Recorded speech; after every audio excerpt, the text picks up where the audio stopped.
ungkapan populer dalam bahasa Arab sehari-hari. Ahlan wa sahlan wa marhaban. Kembali lagi bersama kami di Pondok Belajar. Assalamualaikum warahmatullahi taala wabarakatuh. Alhamdulillah wassalatu wassalamu ala Rasulillah wa ba'd. Sahabat fillah, kembali lagi bersama kami di Pondok Belajar. Insyaallah pada kesempatan kali ini kita akan melanjutkan kembali pembelajaran kita dengan video selanjutnya berkenaan dengan beberapa kata tanya dan juga contoh penerapannya ketika kita ingin membuat sebuah ungkapan. Baik, atau kalau di dalam bahasa Inggris kita bisa katakan question word gitu ya. Nah, di dalam bahasa Arab kita kenal kata tanya. Di dalam bahasa Arab kita mengenalnya dengan istilah, yaitu kalimah istifhamiyah. Istifhamiyah, yaitu kata yang kita gunakan untuk bertanya. Ada berapa sih macam-macam kata pertanyaan yang kita harus kenali terlebih dahulu ya, meskipun nanti ada kata-kata tanya yang lainnya yang bisa kita pakai. Tapi kami akan tuliskan di sini ada beberapa saja yang mungkin sering kita pakai untuk bertanya di dalam bahasa Arab. Yuk bersama kami belajar bersama. Kata yang pertama, question word yang pertama, yaitu ma atau maza. Sebenarnya pada dasar tanya itu adalah kalimat ma saja. Nah, sebenarnya kata ma ini punya dua makna. Yang pertama istifhamiyah, yang kedua yaitu nafiyah. Nafiyah itu mengandung makna peniadaan, nanti biasanya bergandeng dengan kata kerja.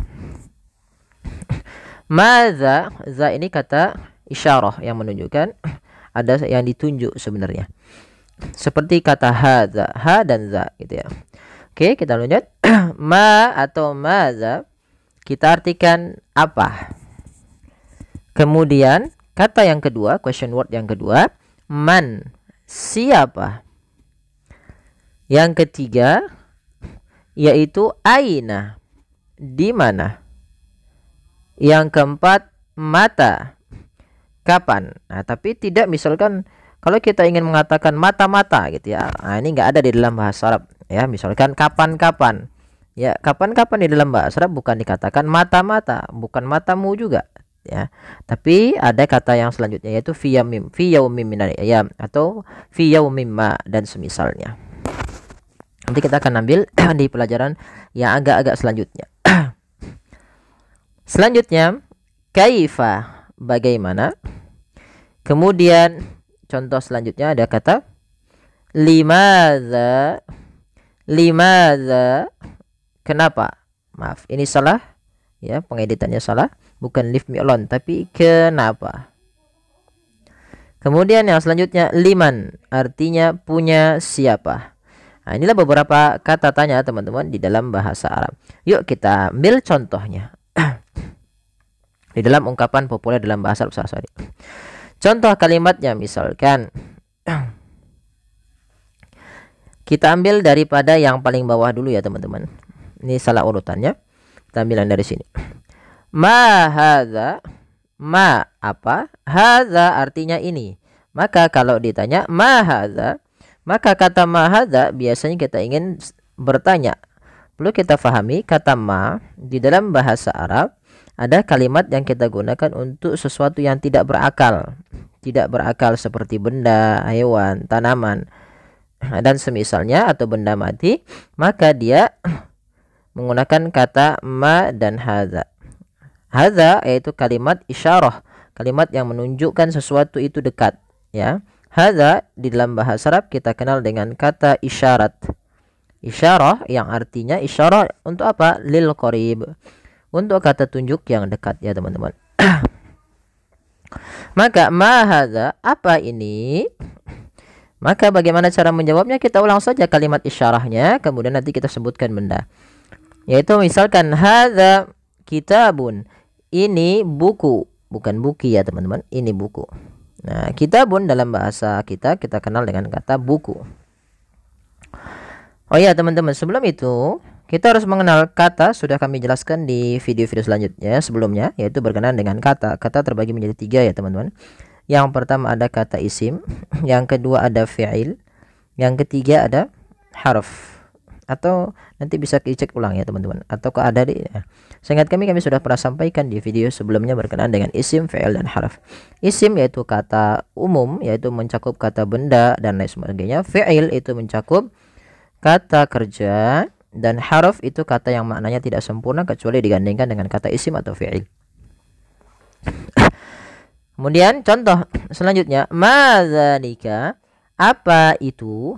Nah, kata zalika teman-teman, kata zalika itu digunakan untuk menyebutkan benda yang jauh, ba'id,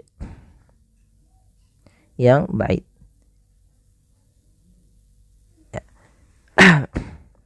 Dan perlu kita teman-teman perlu pahami, nanti ada bahasan di dalam kata isim ya. Isim itu kata yang menunjukkan benda, hewan, tanaman, manusia dan semisalnya. Itu di dalam bahasa Arab terbagi dua ya teman-teman. Ada yang memang dia untuk muzakkar, ada yang untuk yang muannas. Muzakkar itu memang kelihatan khususnya pada dasarnya kalau dia manusia itu untuk yang laki-laki. Kalau yang perempuan berarti untuk muannats gitu ya. Nah, di dalam bahasa Arab itu ada kata yang dia memang dalam bentuk muzakkar, ada yang muannas. Nah, nanti contohnya bagaimana? Contohnya di bahasan tentang muannas dan muzakkar. Atau pembahasan isim yang dia isim muannas atau isim muzakkar. Baik, selanjutnya teman-teman, kalau kata madzalika maka kita jawab dengan dzalika masjidun. Dzalika masjidun, artinya itu masjid, berarti bendanya jauh daripada diri kita. Kalau bendanya dekat tadi kita sampaikan dengan kata haza, kalau jauh maka dengan zalika. Kemudian contohnya lagi, madza 'alal maktab, masih pertanyaan dengan kata ma atau madza. Madza 'alal maktabi, apa yang ada di atas meja? Madza artinya apa? Ala, di atas, al maktab meja. Madza 'alal maktabi, apa yang ada di atas meja? Maka kita ulangi saja, alal maktabi kitabun, atau boleh kita ulangi al kitabu alal maktab. Boleh di awal ya, kalau dia mengerti. Di sini menjadi yang dia menjadi mubtada'nya. Ya, alal maktabi kitabun atau al kitabu alal maktab. Di atas meja ada buku.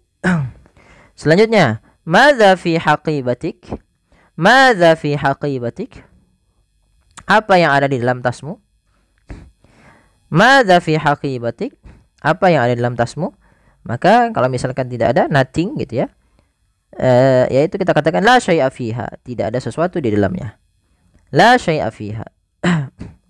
La syai'a fiha.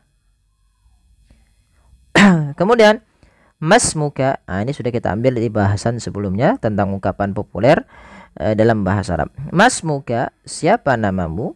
Maka kalau ditanya biasanya lawan bicara kita dengan ismuka. Nah teman-teman, pada dasarnya kata ismuka itu terdiri dari dua kata teman-teman.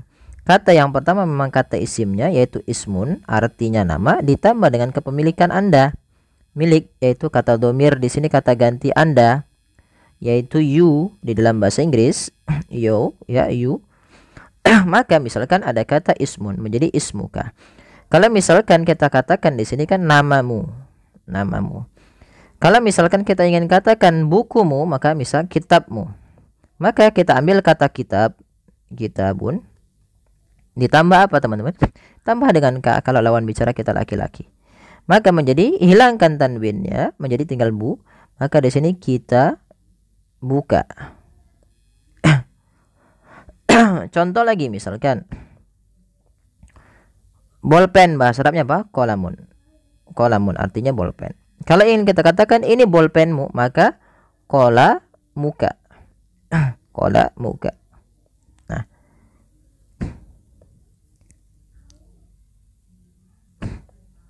Dan semisalnya.